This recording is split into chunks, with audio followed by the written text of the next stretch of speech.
Yeah, Tucson sure has changed a lot since the 90s. I remember back in the 90s, shit was all different. Up at Ina and Thornydale used to be the Super Kmart. Almost wasn't nothing else there. Now they got a goddamn McDonald's, they got Home Depot, they got all this other shit. But it was just the Super Kmart. You had to go down the road to the Foothills Mall before you found anything else. There was a bank somewhere in there. But behind the Super Kmart used to be nothing also. It was a big field where a bunch of homeless people used to stay, and I used to stay in that field in the mid-90s. Well, anyway, so Tucson's changed a lot since the mid-90s. Now, I had to go to the deep south side of town to visit my mom because she lived on the deep south side of town. In the Alvernon and Drexel area, I had to take the 26 bus out by Keno Hospital, Benson Highway, all that shit, because that was the area where she lived. But anyway, so I go to visit my mom and take the 26 bus. And then I get there, we're talking, visiting, all that. The visit's over. A few hours later, it's like an all-day trip to get down there and back. So I go to the next neighborhood over. You come out at Benson Highway. There's the McDonald's, the Arby's, and across the streets of B.U.M.B. RV. And behind the B.U.M.B. RV, there is the train tracks that run through there. Well, I used to like them McDonald's ice cream cones because it used to be in the day they had a big-ass ice cream cone, right? Now they give you this little thing, ain't even worth it. But back in the day, McDonald's had the ice cream. That was the place to go.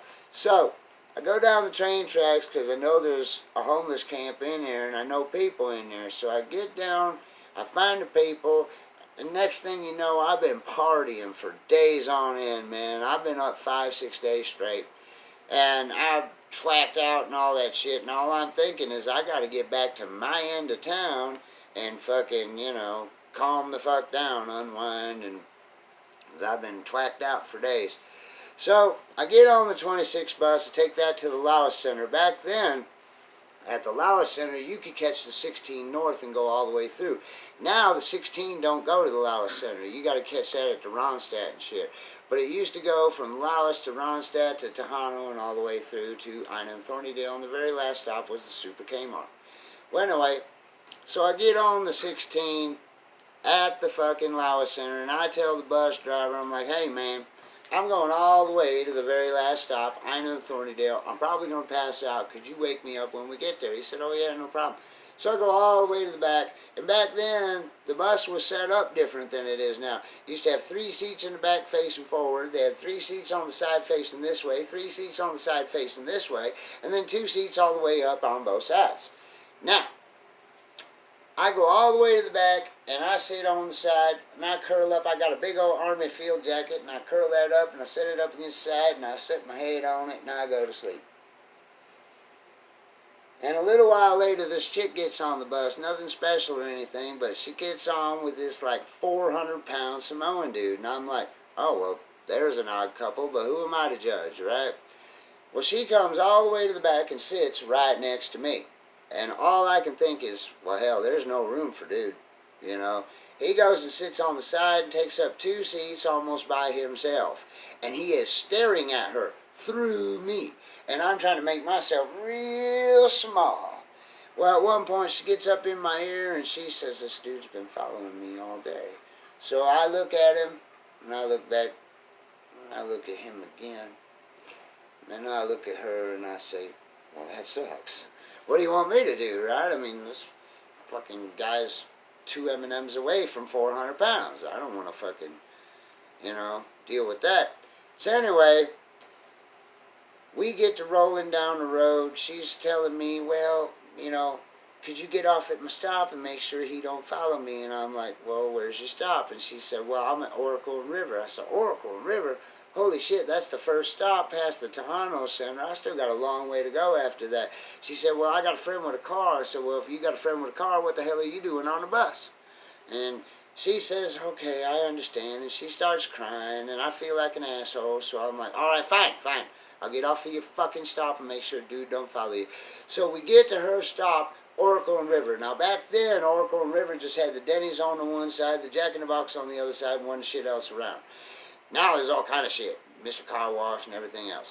So we get off right by the Denny's there, and guess who else gets off the bus? The Samoan? The Samoan dude.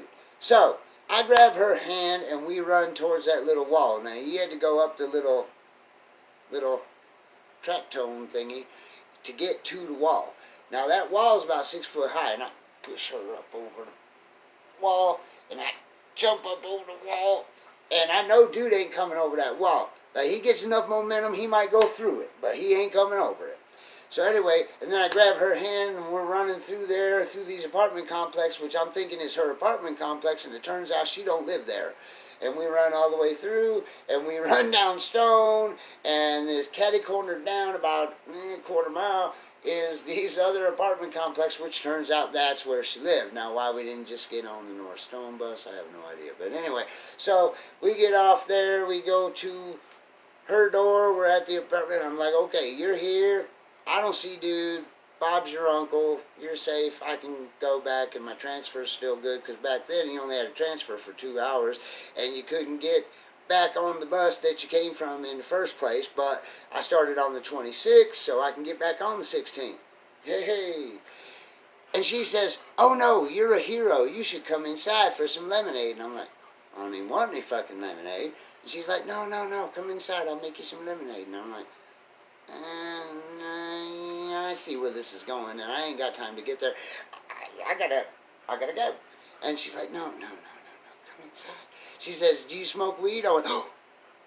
Like, well, yeah, I smoke weed. She said, oh, I got all kind of that. She's like, I got that all through my apothecary table. So we go inside. I said, you better get that lemonade ready, because I'm going to have some cottonmouth. So, anyway, we go there, and we get to we get to this table, and I start going through the drawers, and I'm rummaging through, and I'm like, hey, look at that. She got bags of weed all through this motherfucker. So I'm filling my pipe, I'm filling chambers for later, fill my other pipe, and she ain't gonna miss that bag. And anyway, she comes back in, and she's like, okay, you know, I got your lemonade. And I'm like, okay, well, bring that over here to Papa. And she's like, no, why don't we take this in the bedroom? And I'm like, oh, alright, fine. So, I go with her, we go to the bedroom, I'm smoking on the weed. Right, and she says, well, okay, give me the lemonade, you know, she give me the lemonade, I'm like, oh, shit, that's really good lemonade, motherfucker. Right, and I'm like, I forget everything that's been going on, I don't even care at this point, and she starts fucking rubbing on my shoulders, and she's kissing on my neck, and all this shit, and I'm like, yeah, alright, whatever, and, okay, cool, you know, you can keep doing that, I don't care. So anyway, after a while, like I said, I forgot about everything else that had happened, and then the next thing you know, I hear this loud pounding on the front door,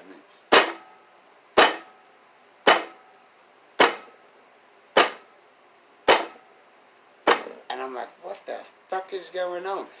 This is when I noticed, hey, that front door that I went through is the only door in this motherfucker.